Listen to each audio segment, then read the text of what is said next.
Hi friends, it's me, Laura Kroll. It's so good to see you. It's so good to be wherever I am with you. Maybe you're in your living room, maybe you're in the car, maybe you're outside. I don't know where, but I'm happy to be with you.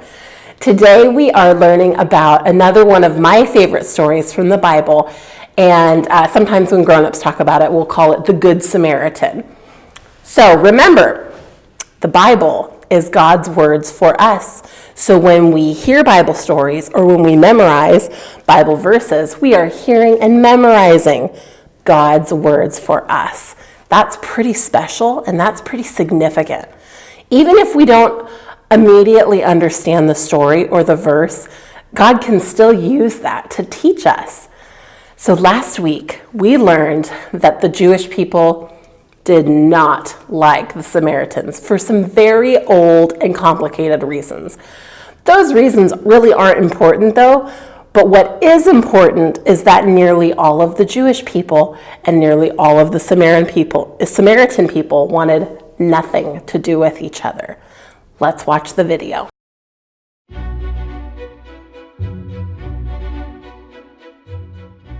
One day, a Jewish lawyer asked Jesus a question. "Teacher," he said, "what do I have to do to have eternal life?" Jesus said, "What do you think? What do the scriptures say?"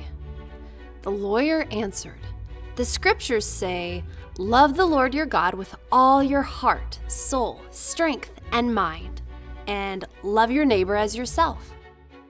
Jesus said, "That's right.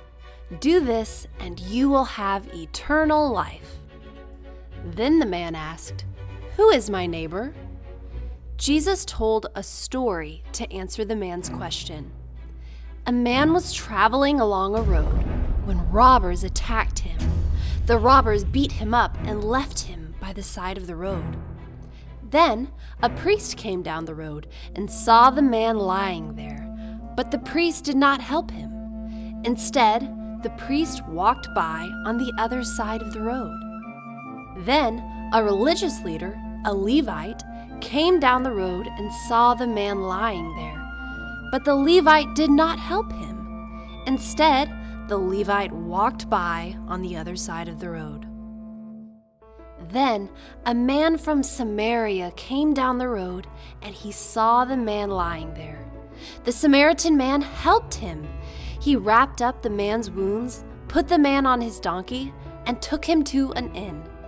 The Samaritan paid the innkeeper to help take care of the man. Now Jesus asked the lawyer, "Who was a real neighbor to the man who was attacked?" The lawyer said, "The one who helped the man." Jesus said, "Go and do the same." Wasn't that interesting? Jesus told the stories to the Jewish people, and when he told them, he called those stories parables. Can you say parable? There are 3 syllables. Ready? Parable.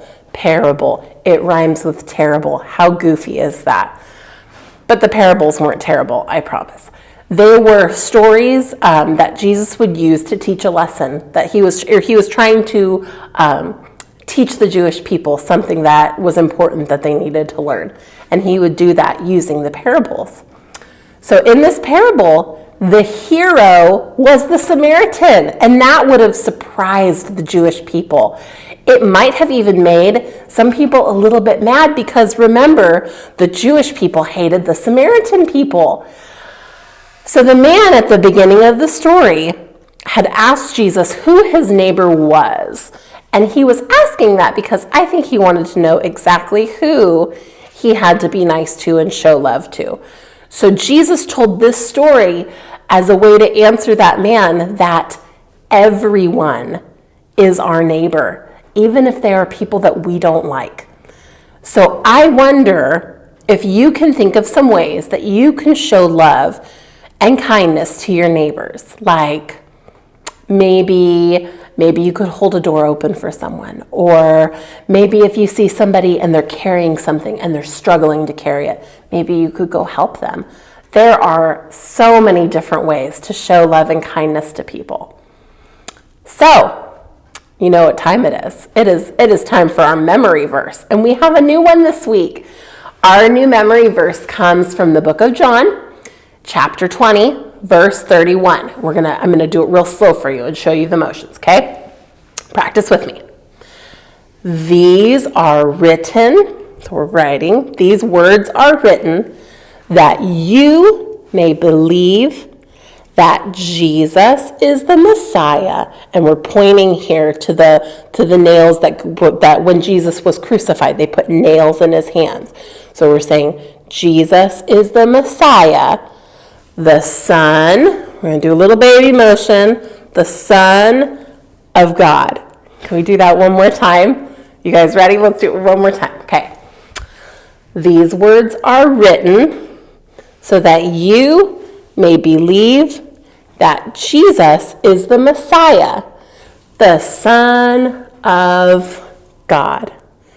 You guys are rock stars. You really are. I am so thankful that I get to join you in your home on Sunday mornings, and it warms my heart when I get to see pictures of you guys practicing or get to see some of the pictures that you've colored. It really is so wonderful, and I can't wait to see you guys next week. Bye-bye.